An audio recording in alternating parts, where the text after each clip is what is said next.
300 জন হামের রোগীর সামনে তো মাননীয় স্পিকার আমি কথা বলছি না। জাতিকে যদি আমরা খুব ভয় দেখিয়ে ফেলি তাহলে কিন্তু জাতি রোগাগ্রস্ত হয়ে যায়। রোগীর পাশে পজিটিভ কথা বলতে হবে। সংসদ সদস্যরা যদি ভীত সন্ত্রস্ত হয়ে রোগাক্রান্ত হয়ে যান তাহলে আর এই সংসদ চালাবো কেমন করে মাননীয় স্পিকার? আমি কিন্তু একজন এজেড মানুষ, though I am looking very young but I have got age. Don't get nervous. একটি প্রশ্ন করতে পারেন। স্পিকার, আপনাকে ধন্যবাদ। মাননীয় স্পিকার, আমাদের মন্ত্রী মহোদয় অত্যন্ত সেনসিটিভ হয়ে গেলেন। উনি লক্ষ্য করলেন না যে আমি সংসদে সবার মধ্যে সীমাবদ্ধ না থেকে কথাটি উত্থাপন করিনি। এটা কিন্তু আমি আমার বক্তব্য দেওয়ার সময় বলি নাই। মাননীয় স্পিকার, আমাদের মাননীয় মন্ত্রী বললেন রোগীকে ভয়ে দেখাতে হয় না, সাহস দিতে হয়। আমি তো জানতাম আমি 300 জন সংসদ সদস্যের সামনে কথা বলছি, 300 জন হামের রোগীর সামনে তো মাননীয় স্পিকার আমি কথা বলছি না।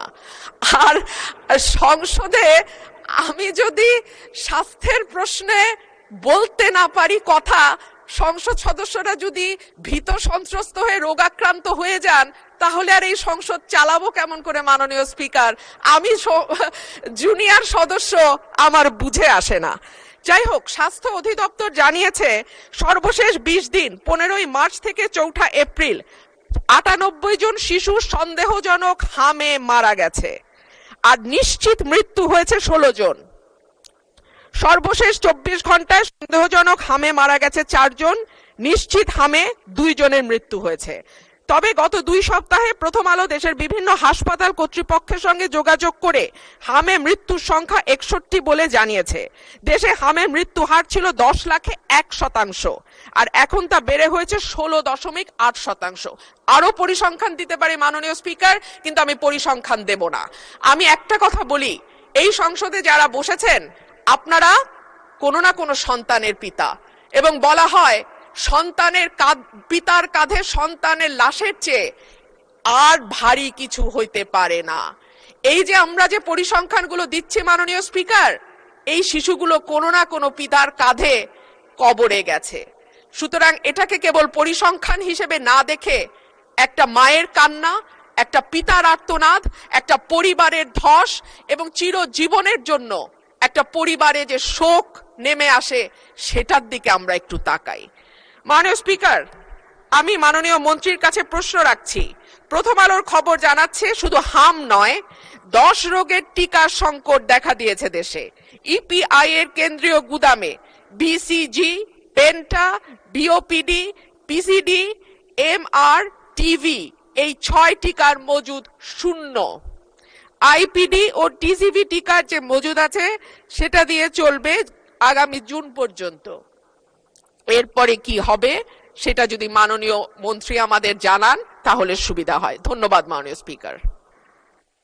স্বাস্থ্য পরিবার কল্যাণ মন্ত্রী। মাননীয় স্পিকার, আপনাকে ধন্যবাদ। মাননীয় স্পিকার, মাননীয় সংসদ সদস্য সেনসিটিভ শব্দটা ইউজ করেছেন কি কারণে আমি বুঝতে পারিনি।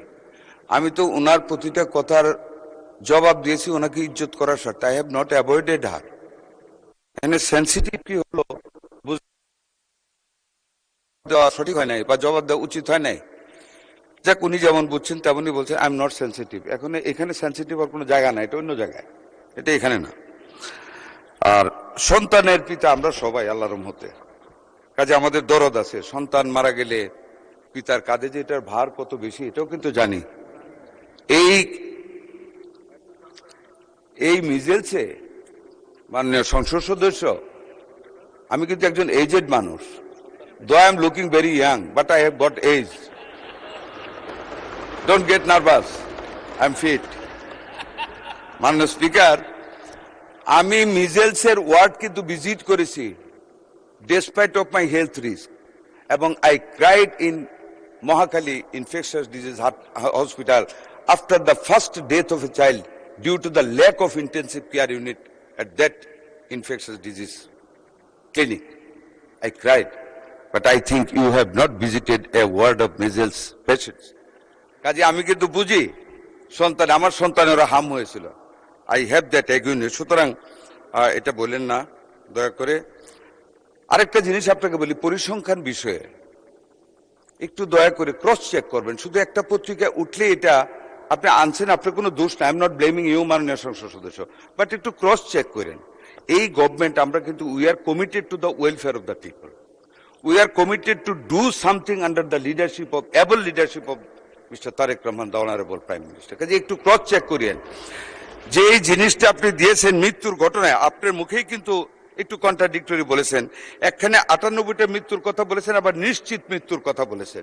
নিশ্চিত ওয়ার্ডটা এবার ইউজ করা হয়েছে regarding the death only due to the measles attack, যেটা ওয়ার্ল্ড হেলথ অর্গানাইজেশন তারা যেটা নিশ্চিত করেছে আমাদের 41 জন রোগী আমাদের এই পর্যন্ত ওয়ার্ল্ড হেলথ অর্গানাইজেশনের এবং ইউনিসেফের যৌথ সমীক্ষায় ডিউ টু মিজেলস মারা গেছে মাননীয় সংসদ সদস্য।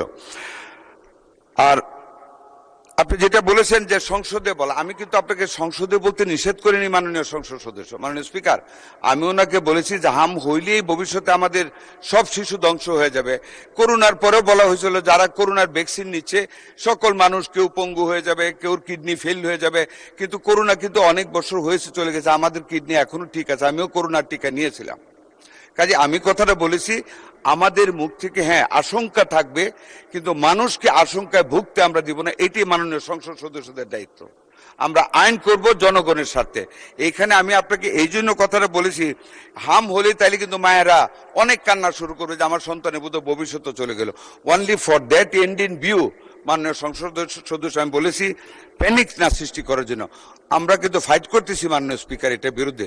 আশা করি মাননীয় সংসদ সদস্য ভবিষ্যতে আমাদেরকে ওনার ধারণা দিয়ে, জ্ঞান দিয়ে যাতে সেন্সিটিভ না হই আমাদেরকে সাহায্য করবেন।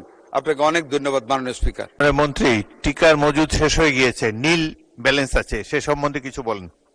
মাননীয় speaker, I am sorry, I have omitted that. আমাদের টিকার মজুদ আমরা শূন্য থেকে শুরু করেছি, দ্যাটস ভেরি ট্রু, বাট মাননীয় speaker by that time we are rich. আমাদের হাতে আছে, আমাদের চেইন আছে, আমাদের টাকা আছে। আমরা টাকা অলরেডি আমরা আমাদের ক্যাবিনেট মিটিং থেকে পাস করে দিয়েছি 604 কোটি টাকা। এই সপ্তাহের ভিতরে এডিবি থেকে সুইজারল্যান্ড হয়ে ইউনিসেফের কাছে চলে যাবে। মাননীয় স্পিকার আরো বলি, আমরা কিন্তু মাননীয় স্পিকার অনলি ইউনিসেফের কাছ থেকে নিচ্ছি, we are not going to tender.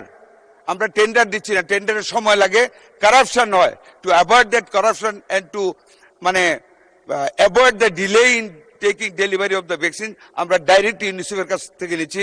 এখন ইউনিসেফ, ওয়ার্ল্ড হেলথ অর্গানাইজেশন এবং ওয়ার্ল্ড ব্যাংক তিনটা সংস্থা আমাদেরকে আপ্রাণ হেল্প করে যাচ্ছে বিগত সরকারের ব্যর্থতা থেকে আমাদেরকে শক্ত মজুদ দেওয়ার জন্য। ধন্যবাদ আপনাকে মাননীয় স্পিকার।